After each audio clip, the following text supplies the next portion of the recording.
Hey there, welcome back to Tennille Talks. So to begin this reading, I have a card. It says, if you want to catch a monkey, behave like one.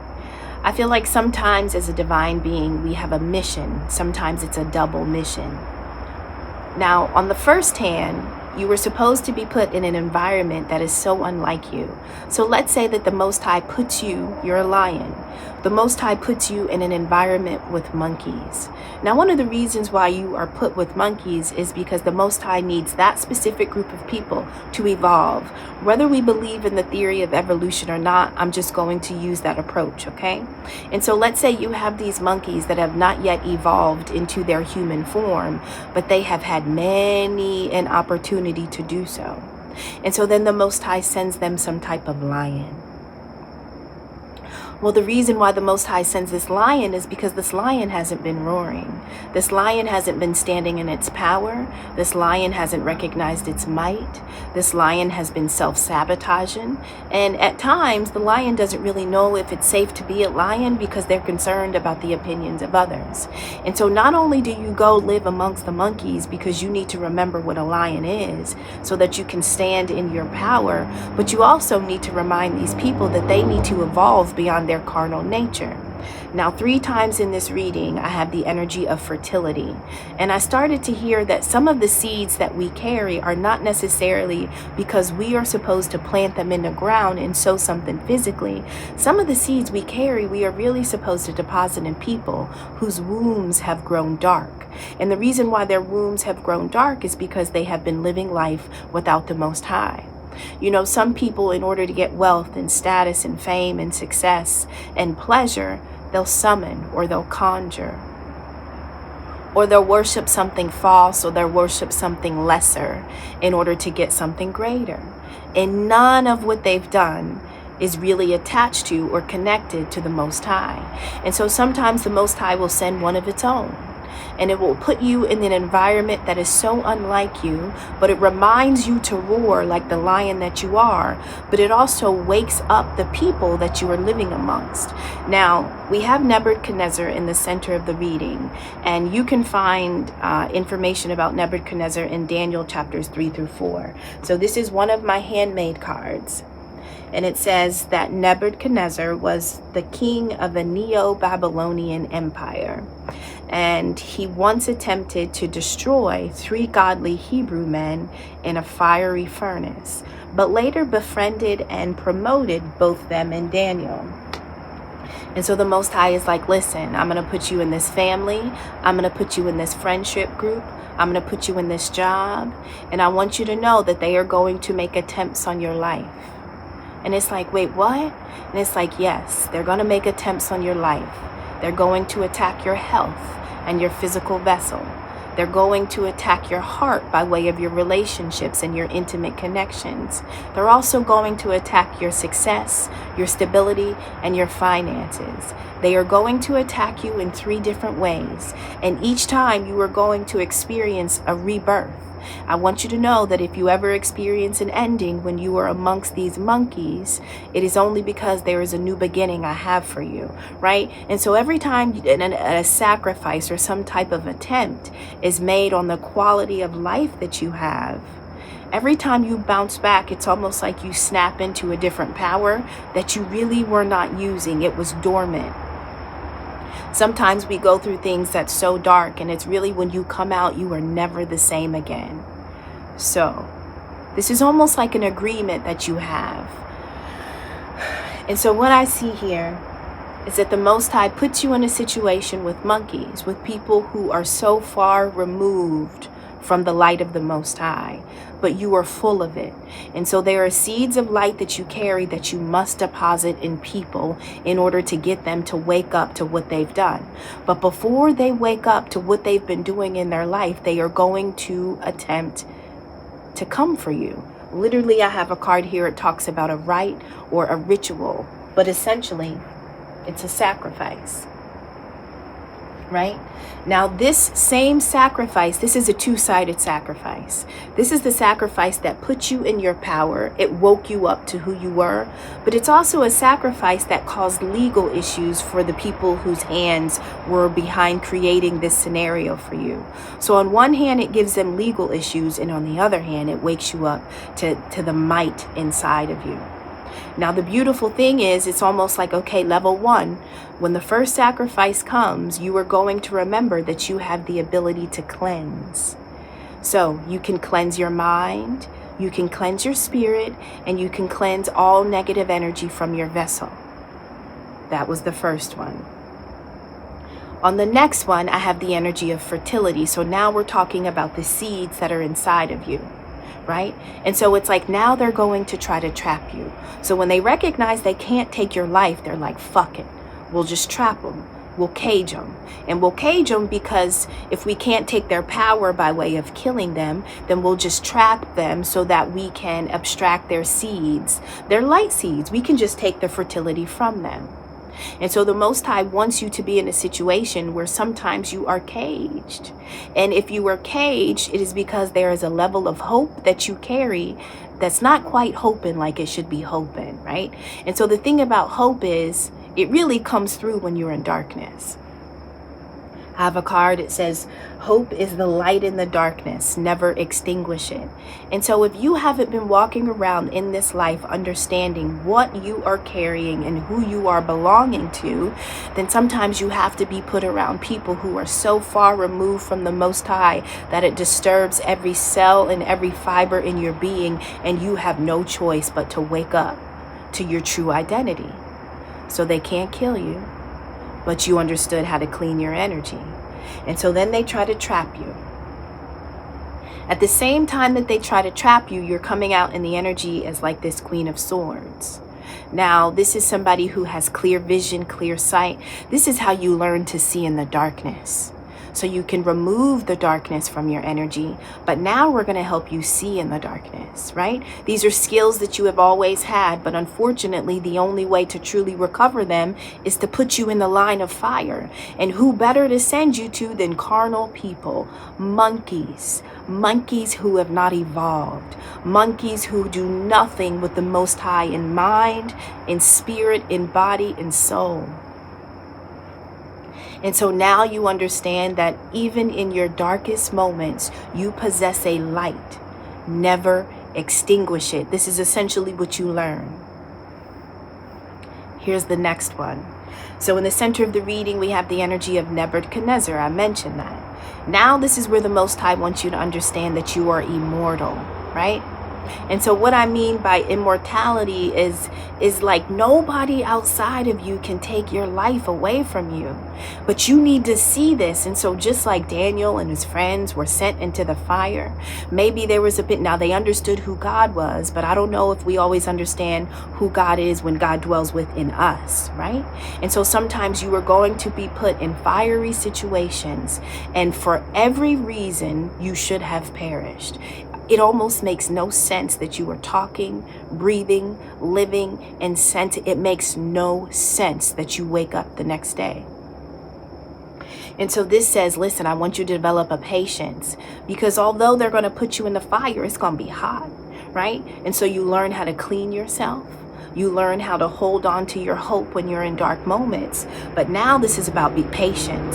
So I want us to think about fertility. You know, once you start depositing the seeds in them, so here's the thing. When they tried to take your life the first time, I want you to imagine it was in that moment that the seed was deposited in them. I want you to think about pregnancy. Sometimes when you're pregnant, you don't always know you're pregnant. You know, sometimes it may take a week or two or a couple months for you to recognize that something is different about your body. And so the attempt on your life wasn't successful, but it was in that moment that you woke up the next day that the seed had already been put inside of their dark womb, one of your seeds. Cool. Well, then the next plan was to trap you. Now, they don't know at this moment that they have already been impregnated or they have been fertilized with the light of the Most High by way of what they're attempting to do to you. So fine, the trap didn't work. And the reason why the trap doesn't work is because you're protected, but you're protected because you have clear vision, you have clear sight. It's because you're intuitive, you are just, your mind is sharp, right? And so there's really no way to trap you because you can outthink anybody, you can outsee, you can outwit, right? And so they can't take your body, they can't take your mind. And so now the next thing is to disturb your peace. Never do they want you to have a moment of satisfaction. Never do they want you to have a moment of rest. Now I want you to know, while all of this is happening, they are already pregnant with the seed that you have deposited in them. They don't know they're pregnant yet. So this is where you have to be patient. And when I'm saying you have to be patient is because, listen, they couldn't kill you, they couldn't trap you, and so now they will energetically try to wound or harm you. And so they're going to be throwing magic at you, right? And so this develops the level of patience in you because the magic that they throw is going to cause endings in your own life. So now you have to be patient because when the endings are coming, you have to recognize that you are going to go through rebirth after rebirth after rebirth. Anytime you want to grow something, they are going to end it. Is it a relationship? Is it an opportunity? Is it an idea? Was it a health venture where you decide to change up your eating habit? Was it an exercise routine that you were committed to? Whatever it is that you were creating to give you any type of peace of mind and satisfaction, it's almost like every time you lay your head down to go to sleep, the energy that they throw at you is supposed to wake you up. Can you imagine that? You know how pissed off you get when it's like you're tired and all you want to do is go to sleep. And as soon as you put your head on the pillow, it's like somebody wakes you up and they don't want nothing. They just walk away. They just don't want you to be at peace. They just don't want you to be at rest. Now, it was during that season that you were developing patience, right? But at the same time, because I have the energy of Nebuchadnezzar, y'all, I'm gonna fuck that name up every time, but you know who I'm talking about. Nebuchadnezzar, fine. So it's also at the same time that this king, let's say that this is a person that has some type of earthly power, right? But their earthly power doesn't compare to the power that is in you, right? And so when you're put into the fire, when the energy is thrown again and again and again, you have to be patient because they will soon understand that they are pregnant. And when I say that they are pregnant, I'm saying they will understand that they will have to accept something that they never even wanted to acknowledge as existing in the first place. Right? And so now we get to the energy of transformation. Now this is where I get Joseph and Mary. Now on my handmade card, I'm just going to read what it says. Joseph was the husband of Mary, the godly legal father of Jesus. Mary, she was the virgin wife of Joseph, who was chosen to give birth to the Savior of the world. So it's not necessarily like when I see Joseph and Mary, I literally just think of mom and dad. And so let's say that this is a familial situation, or these are just like two people so we got three people, what I'm saying is that it wasn't one monkey, it wasn't two. It was almost like you had to be planted in a situation where a group of monkeys were going to be attacking you.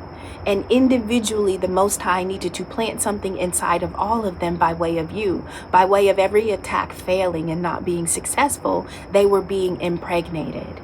And so now you have Joseph and Mary, not the biblical version, but you have Joseph and Mary who need to accept something.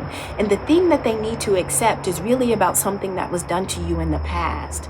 And so for this part of the reading, we have the energy of transformation. It is in the moment that people go back to an earlier version of themselves. The first time they had the thought to sacrifice you, the first time they had the thought to trap you, and then all the times where they had those thoughts about how they were going to energetically weaken you, how they were going to make your life look like some type of deformity, right? Now they have to go back to all of those versions of self in order to accept something about their identity. So here's the thing, if you were to perish, they never would have understood how wrong they were, right? And so this is why you need patience. This is why you need hope. This is why you needed to understand that you can cleanse yourself, right? And so all of the things that were dormant in you, that were attached to your divine power that you were not using, this was a situation where you put seeds inside of people, but at the same time, you woke up some shit in you that you didn't even probably know you really had. And so a lot of times when we're in our darkest moments, of course we cry, of course we complain, of course we wallow, because nobody wants to go through this shit. It doesn't feel good, it doesn't look good, and it is exhausting. You know, sometimes people say, oh, you just take it one day at a time. Listen, there are some divine battles where one day is too fucking long. Sometimes it is just you got to take it one breath at a time. And so all I ask you to do in this moment, wherever you are, if this story is resonating, whatever season you're in, if the day is too long to endure, I want you to just count your breaths, to just recognize that just one breath at a time is really all you need to create a day of 24 hours. Maybe it's just one breath. And so if you have a breath, I want you to anticipate, is another breath going to come? And if you get another breath and another breath, then you're doing well. Count your breaths. Count your breaths. Nothing else. If you are in this type of season and situation and you have not quite got out of the fire, right? And you know, listen, one of the reasons why you also need to be patient, because although the fire isn't consuming you, that shit is hot. Like it's hot, like you can still feel the effects of what's happening. Even if it doesn't take you away from this world, you are still feeling energetically what is happening to you, which is why patience is important. It's like, listen, they're 4 weeks pregnant. I just need you to hang on for another 8 weeks. I need them to get to 12 weeks. This is the Most High. I need them to get to 12 weeks because I need them to really feel me inside of them. I need them to feel me in their bones. And it is really because they were so unsuccessful at taking you away from me, meaning they couldn't take you away from the Most High. They never even considered that you were attached to the Most High because they had been so separate from the Most High for so long. So why would they think that you were attached? Initially, why would they think that? They won't think that. Like the Most High has always been their last thought. For decades, the Most High has been their last thought. But now, at week 12, now God becomes their first thought. And the only reason why God becomes their first thought is because of what you deposited in them when you didn't succumb to the sacrifice. When they couldn't trap you because your mind is too sharp, because your consciousness is tapped in to God, like God speaks to you, God moves it. Like there's no way that it's going to work. But guess what? They're going to throw some fire at you. They're going to throw some magic in it, and it's going to impact you. So now this is your patience, right? So the reading ends with you finally gaining balance, right? And I have the energy of bravery. It says, face the unknown with bravery and trust your steps. Listen, trust your breaths. If you have a breath, you trust it. Trust your breaths, right? And so this is saying, you know, at this point, people are so obsessed, not yet with the Most High. They'll get there, but they're obsessed with you because you are so committed. And it's almost like they got to ask themselves, well, what the fuck are you committed to? Like, what are you going for? What are you moving towards? What are you striving to gain? It's like, you know, first they have to dissect you because you won't leave the world. So now they have to dissect you and pick you apart. But that's the very thing that needed to happen in order for them to really understand what was moving inside of you. So think about Nebuchadnezzar, right? You throw these men into the fire. You don't like the way they worship. You don't like the God that they serve. You feel like you yourself are the God. You feel like everybody should be bowing to you because of the place and space that you occupy in this physical world. And so because these people won't give you the recognition and honor that you think you deserve, you decide, I'll kill you. Well, when they don't die, and then they don't die again, and they don't die again, well, then now you got to think, well, what the fuck is protecting you? What is keeping you standing? What is keeping you breathing? And so what I'm saying is divine beings are so fertile that some of the things inside of you are not to be born in you. They are to be born in those that have dark wombs, dark minds, dark spirits, dark hearts, and dark ways. And unfortunately, you gotta wait for them to recognize that they've been impregnated with something. Okay. I'm going to clarify and I'm going to pull a couple other cards. Okay, y'all? So the first card I'm going to clarify is, if you want to catch a monkey, behave like one. That was like the start of your mission. Now, you may not have known that this was the mission. You know, sometimes you got to wait till the sacrifice don't drop right in order to be like, did you motherfuckers try to sacrifice? Like, you know, like sometimes you don't even know that the mission is a go yet. All right. So if you want to catch a monkey, behave like one. I got 2 cards. Oh, okay.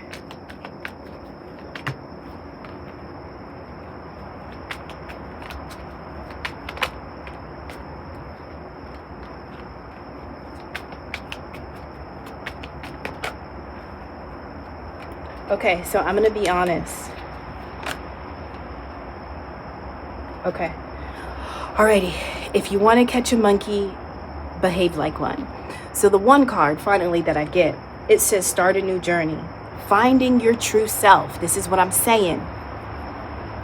Some of the journeys, in order to find the light that is in you, you got to go to the darkness. And so this very journey of going through a sacrifice, of going through a trap, of going through just being bombarded with magic and spells and all that, right? This was about you finding your true self, traveling. This was a spiritual quest, whether you remember consciously that you signed up for this shit or not.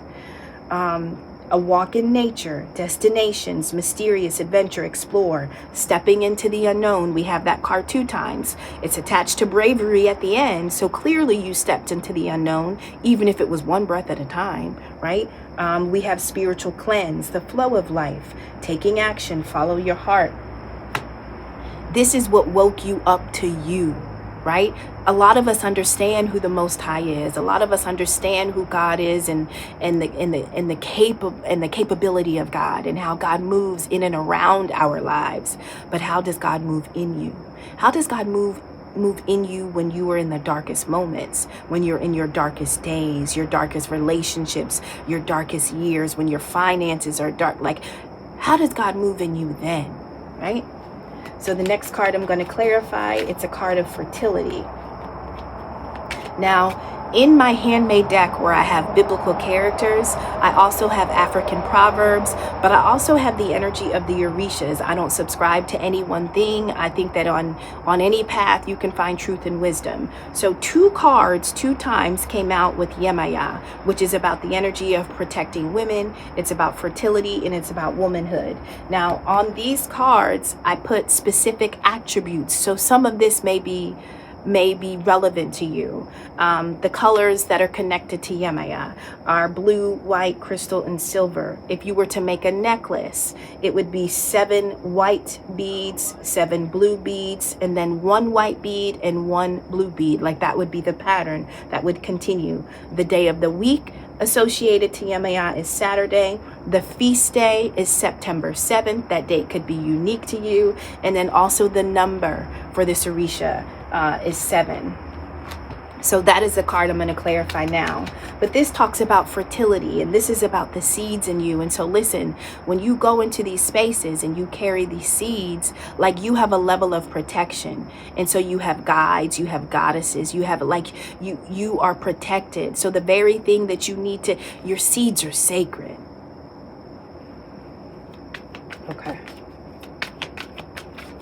And so who better to send the goddess of fertility to protect you when you have to go impregnate a bunch of fucking heathens? All right. They can't hide what you already know. Now, this is coming out with the trap, but this is also coming out with you being in the energy of the Queen of Swords. So by the time they tried to trap you, they recognized that they couldn't hide it from you. They recognized that you already knew it because your mind is sharp. Your mind power, you are connected to the Most High, the source of all that is. And so is there anything that you won't know? And there's a lot of shit that you don't know, but you're going to know it when you need to know it, right? And so they can't hide what you already know, but guess what? They didn't know they were pregnant either. So the next card I'm going to clarify is Nebuchadnezzar. On top of this card, we have affliction, delusion, suffering. This is what I mean about patience. The Most High is like, listen, I just need that motherfucking the king of the Neo-Babylonians. I need them to get to 12 weeks. I need them to be 12 weeks pregnant. So I want you to be patient when they're throwing this magic at you, right? Because I need them to be suffering. I need them to be afflicted. I need their delusions to be driving them crazy. I need them to be in morning sickness, right? I want them to be puking every fucking thing up. I want their body to be uncomfortable. I want them to recognize that I am inside of them. And so God is like, listen, just be patient. The pregnancy is growing, it's creeping up on them. They don't know yet, but they're gonna know. The next card I clarify is gonna be Joseph and Mary. I had 2 cards flip over.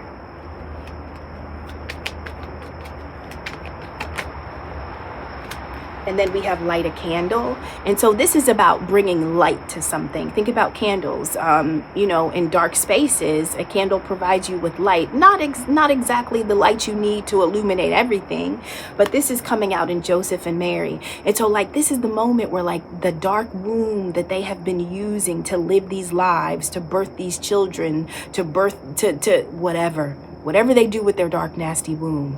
This is the moment where the candle lights inside of them. So you found out you were pregnant, right? Because you were puking, you were going through morning sickness. Now you know the Most High is in you, right? And so now you're like, oh my God, I'm pregnant, right? And so now the candle's lit. And so now people are starting to look around and it's because you are still you. You still have breath. And so now they're going back to the past things like, how did I get pregnant? Who did I sleep with? Right? Like, think about that. Think about getting pregnant and like not really planning that shit, living in darkness, doing all this bullshit and be like, who the fuck knocked me up? Like, that's what I mean about lighting a candle. Like, am I pregnant? The next card is going to clarify another energy. So I have another Yemaya card.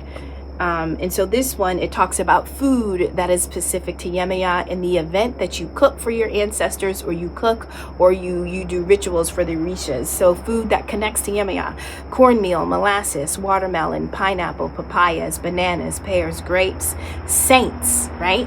And so saints, you can pair the Orishas with saints from Catholicism. I learned that, y'all. My cards are a lot of times like flashcards. These are not things that I know and remember, but I write them so I can know them. So the saints that are connected to Yemaya are Lady Regla and Mary Star of the Sea. So that could be information that is connected to you. But remember, this is about the energy of fertility. And so after you go through impregnating all these monkeys, you get to a place of balance. But look at how brave you were to endure what you endured, right? So you have saints, you have Orisha, whatever you believe in, you had with you. But it's really about the energy of fertility, like your seeds were protected, like you were safe. Clarifying that, we have tapped into the infinite flow of the universe. And somebody is like obsessed with that. They are upset. And this is what I mean. You will be their first obsession. After they recognize they're pregnant and they're trying to remember, like, who did I sleep with and how did this happen? Then they're going to remember it was you. They're going to remember it was you. And then they're going to be like, oh my God.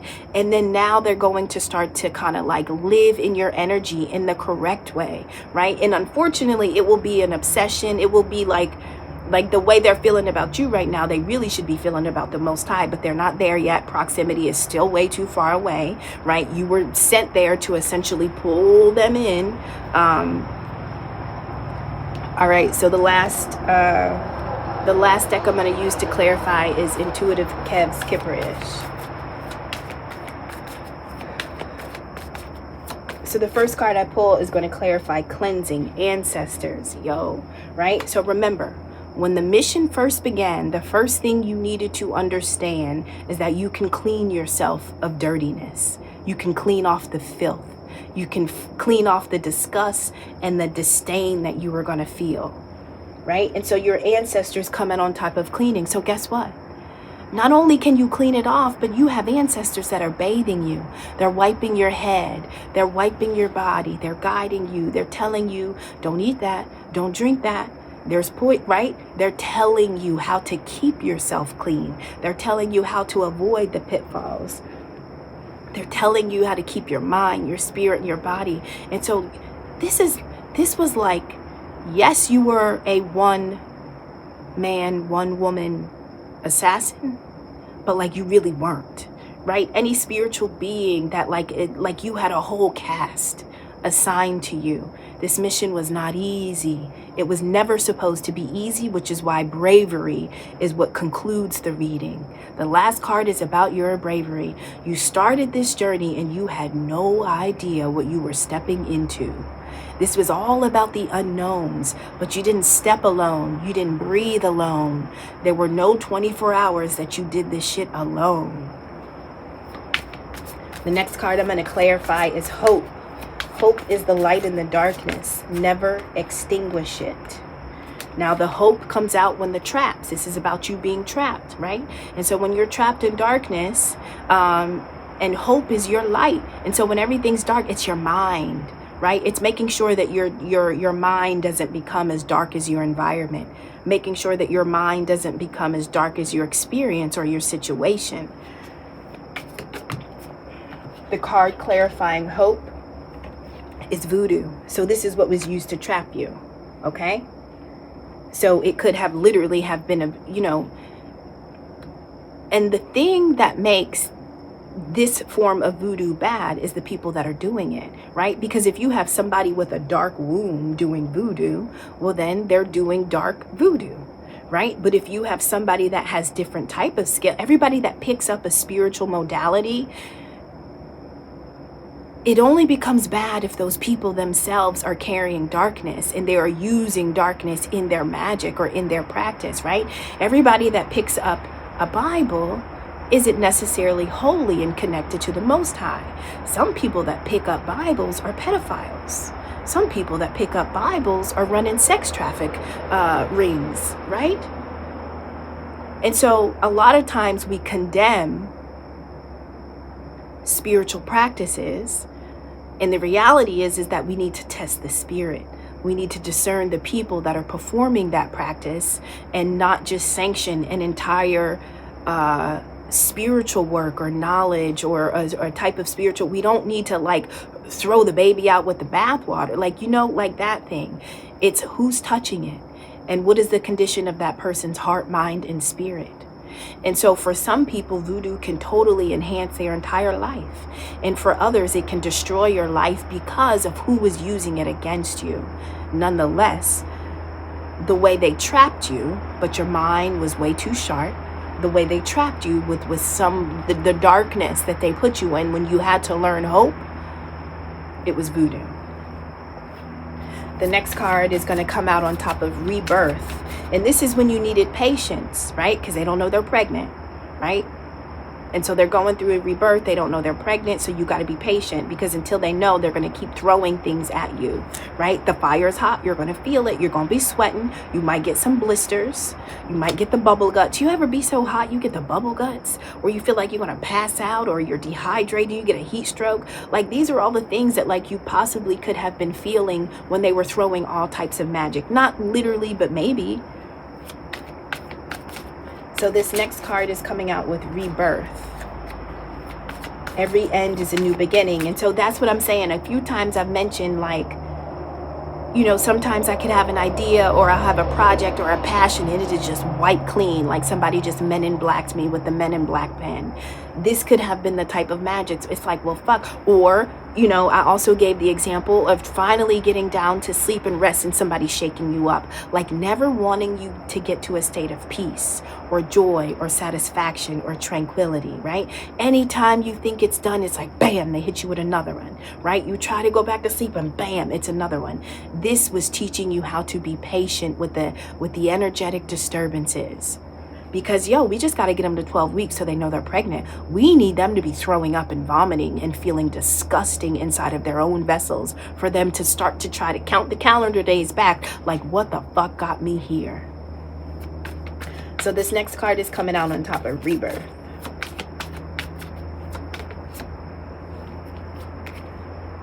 Actual money.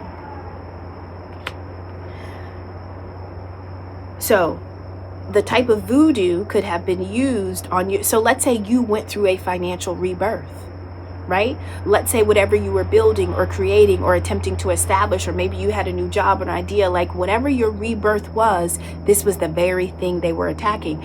I told you I got about 11 YouTube channels that I created, right? And not that any of them were necessarily supposed to thrive, but it didn't matter because it was what I put into it that was going to generate wherever it went, right? And it was almost like every time I had this passion for something, it was like attacked. And all of a sudden I had no taste for it. I had no desire. It's like being really hungry and then all of a sudden losing your appetite, like really becoming apathetic. This is what I'm getting, right? And so every time you are trying to birth something, it goes through an ending, but then you just grow something else. And this is what I mean about you being immortal. Like your seeds are endless. Like you never really run out, but you got to be patient because they're going to kill everything, right? They're going to take the taste out of your mouth. The desire, the passion, the joy, the drive, they're going to snatch it from you. And so every time you start building something and you're finally comfortable, you got your flow, you got your schedule, they're like, give me that. You're like, damn, now I got to go build something else. The next card I pull is going to come out on top of transformation.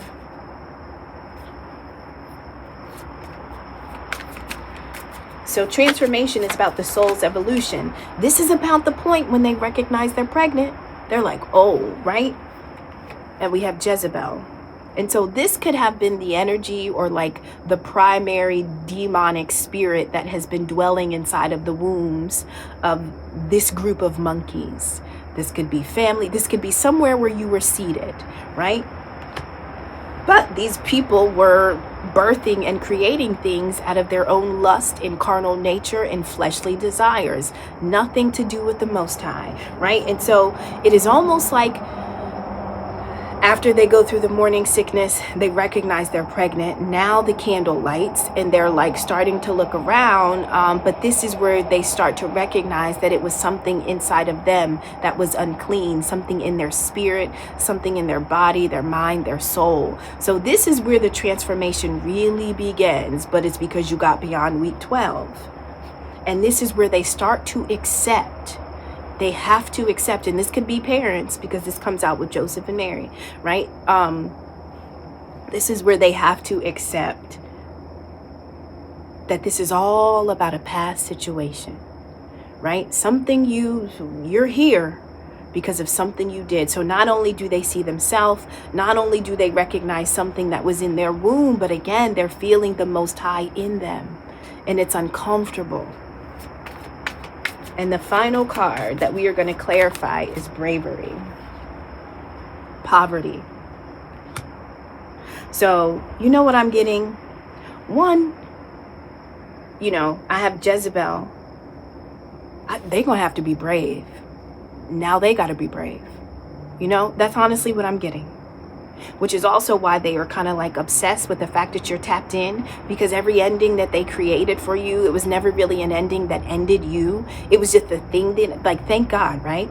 Thank God it was only the thing that ended and it wasn't you. Sometimes we get stuck on the thing that we've lost, that we forget that, oh my God, but I'm still here though. Like, right, I'm still here. And so this is the point where they're like, please help. I am poor. I have nothing, right? And so the status, all of the things that they could acquire, it wasn't like it's not. And so the same bravery that you had, that you needed to have in order to step into the unknowns, it's like now they're carrying something and they're pregnant and they don't know what to do with this energy. They don't know what to do with this knowledge. They don't know what to do with this truth. They don't know what to do with this reflection of self. Because if everybody's a monkey, you never really care about you being a monkey. Everybody's a monkey, right? Which is why you had to be transplanted in a situation to reveal to them being a monkey ain't cool, fool. Right? And for a period of time, you could have looked and acted and did everything that monkeys do. And so now the same poverty that you probably felt when you recognized you were in the land of the unknowns with these fucking heathens, like now they are understanding and obsessed with the level of bravery that you possessed. And when it says poverty, please help, like how many times did you feel impoverished? How many times did you feel like, oh my God, I don't know what I'm doing? But the reality is that your soul knew, your ancestors, your guides knew exactly what was happening, which is why you're still here. Breath after breath, one breath at a time. All right, y'all. So that's the end of the reading. I love you, and I'll see you in the next one. Bye.